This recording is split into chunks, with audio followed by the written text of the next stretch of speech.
My name is Joel Thompson. My story quickly. When I was 15, my mom bought me some Walmart clippers. I messed myself up, then I messed all my friends up, similar to every barber. But the difference for me was at 20, I bought a one-way ticket. A mentor told me, like, don't just go to Cali, go there and be like one of the best. And that ended up happening. A couple years later, I found myself in Hollywood Hills. I look to my left and I see this beautiful Beverly Hills view in a mansion at a music video set cutting Pooh Shiesty, one of the hottest rappers at the time. And then I look to my right and I see Gucci Mane walking straight to me, dapping me up and saying, I'm next. And I end up cutting Gucci Mane and Pooh Shiesty and a lot of big artists. I built a following and now I've taught a lot of people how to do the same. And what really changed my life though was helping others. We have a big event happening right now. Shout out to every single person that made it in the room. Get some applause for them.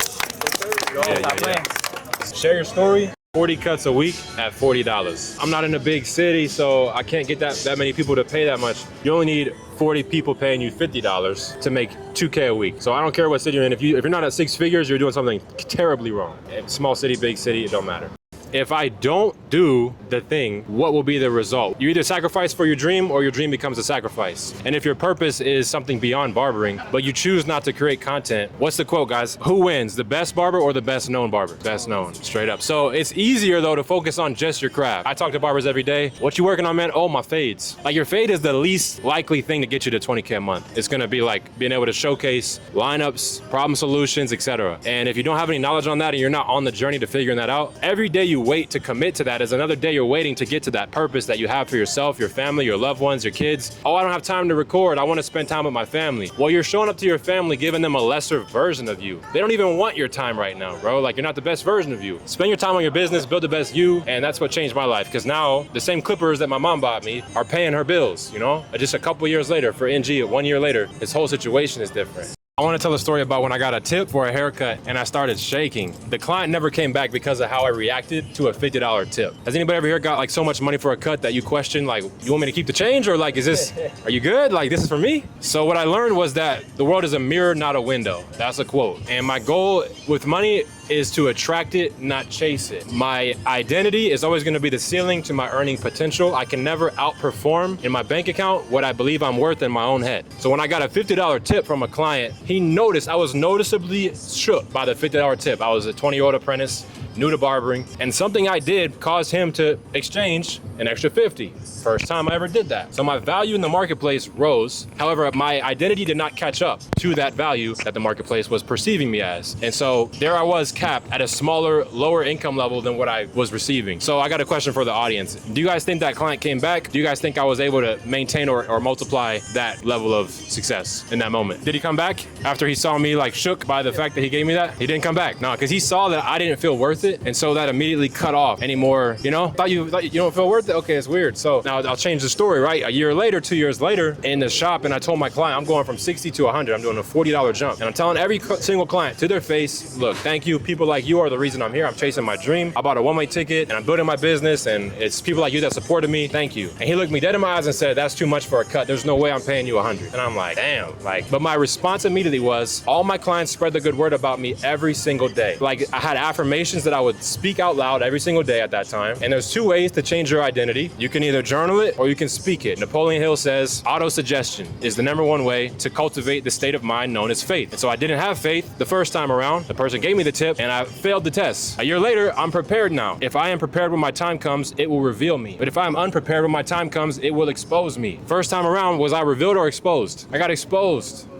Yeah, and so the universe doesn't reward that when you have lack of preparation for an opportunity. We're all gonna get our opportunities in this lifetime, I promise. A lot of you guys are getting them on a daily basis. However, I was flunking them on a daily basis. Some barbers are in the game 10 years. Why are they still there? The same spot, because they're flunking day after day. You had a chance to record 5 videos today. You didn't record a single one. Oh, because I'm so busy, bro. You don't understand. I'm back to back. Well, why is this other barber back to back booking 5 cuts a day and he's recording every single one, making 3 different viral videos? So I stopped failing the daily tests and I woke up to that story about Gucci Mane and I just want everybody to ask for our basic haircut prices. What do you guys think that we charge for our haircuts? So for me, $200 a cut. I wanted to just break down the simplest formula I got. I got this from Earl Nightingale. Anybody heard of Earl Nightingale? He's the OG of personal development. For sure, write that name down. Earl Nightingale. What he said was that you want to think of your success and your rewards in life as 2 buckets on a teeter-totter. This is the simplest analogy that helped me break through limiting beliefs about money. Because I grew up on food stamps, and every 4th of the month, my mom got a food card, and my friends would make fun of me because I didn't have cash. cash at the store. We had a card with like EBT on it. And so I immediately said to myself, I'm gonna be less in life because I started off with these cards. But what I learned was the reason the homeless man is without money is because he gives no service. And the Earl Nightingale said, on that teeter-totter, there's one bucket with what's the word I just said? The homeless man gives no what? Service. He gives no service to the world. He's asking, could I have $1? Could you spare some change? He ain't giving. He ain't even like holding the door open. So he's giving no service, so he's making no what? No cheddar, no provolone in the taco, no cheese in the mac. So the secret to success I learned was that if you want to make more money, you have to solve a bigger problem. You got to give more service to the world. As a barber, your service is not big enough if you're just going to cut hair. So you have to leave this mastermind asking yourself, how the hell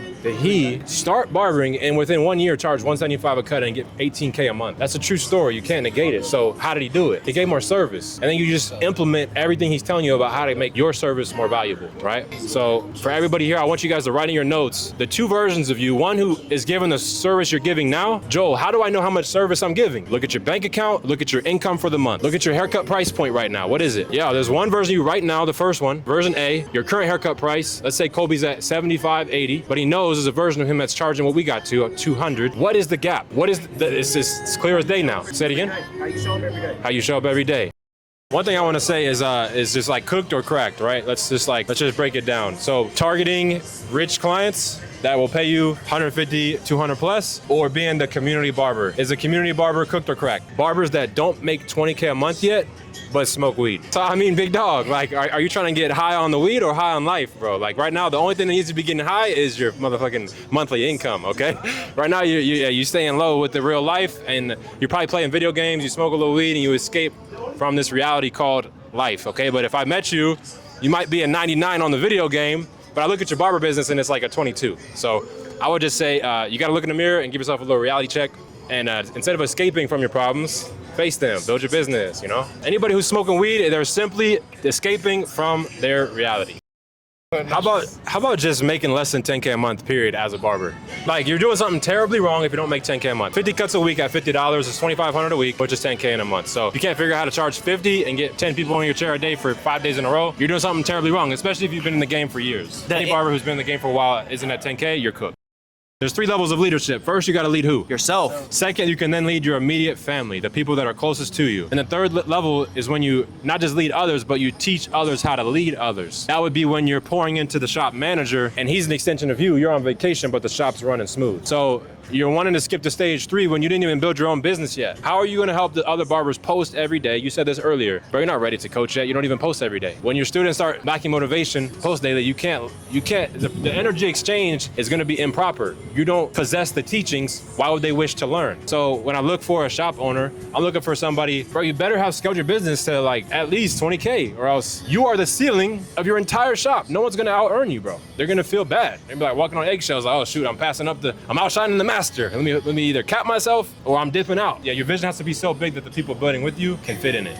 An organization or an individual will only make as much as they are required to make for survival. That is called your necessity level. So what she just stated was that 50, 60 is where you really see yourself, but you're willing to go down to 35 to make your quota. So what we need to do is we need to reset your self-image so that you will not do anything less. We call it a hygiene standard. You guys all brush your teeth every day, yeah? Okay, so we need to set a hygiene standard. I've had highs and lows in business for sure. Everybody has mountains and valleys. Entrepreneurship is never guaranteed and there's always problems to solve if you plan on scaling. But one thing is for certain is that there is a certain level where all of you guys would not allow yourself to go below. None of you guys would allow yourself to be homeless. You guys would all figure it out, right? But some of you would allow yourself to go back down to 35 a cut. We need to remove that through hanging around individuals who will give you certainty that it's possible to continue to elevate. But if you're hanging around individuals who are charging 35, your environment is immensely impactful on your self-image. Our biggest purpose and vision up to this point, we're all charging the rates we wanted to charge, etc. But for those who don't know, we have very limited availability to be in-person apprentice, because being online is one thing. Not everybody likes Zoom. They don't even feel real. You're like, oh, I just joined this like community, I guess, you know? I'm gonna hop on a call and like strangers with their camera off, like, I don't know. So what we decided to do was take this shit in person, and it's literally limited to the amount of suites we have available. But for people that are watching the recording, as well as anybody in Dallas, we have an opportunity that's brewing up, you know? It's like a very limited edition. You gotta have a goal of like domination. Like, it isn't for anybody who's like, oh, I kind of just want to hang out, whatever. No, like if you're in this room, it's gonna be special. What is the main thing that helped y'all stand out from the rest in order to charge that high ticket price? I'm gonna just tell you straight up. I had a boxer client. His name's Andre Berto. He fought Floyd Mayweather for his 48th fight, and I got referred to him by another client. And the only reason he decided to book. Imagine how many people want to refer you guys to other people. They send your Instagram profile to a high-level individual, and then they scan your profile, and they're like, for these indicators, I don't think that's gonna be a good fit for me, bro. You literally block your own blessings by your profile not looking like a good resume. Do you guys like see the picture I'm painting? Your profile needs to look clean. It needs to have a nice ass profile pic. Like with that lineup as sharp as it is, you need a picture of you standing behind a client with their lineup as sharp as yours. That should be your profile pic. Anything less is like you're already flunked the profile picture test, you know? Then your bio needs to be clean, but they don't really care that much about that. Then they care about your profile. Like the pinned post on your profile should be something nice. Like it should be something that uplifts your status. You should figure out a way to get some type of celebrity in your chair. I would DM celebrities if I had to, whatever, to where when they come across your page, they're like, oh, this homeboy is nice. If you can't get a celebrity, then you better get a VIP treatment. You better have a video of you shampooing and Barbasol hot toweling, spritz alcohol in the lineup, and like show your process.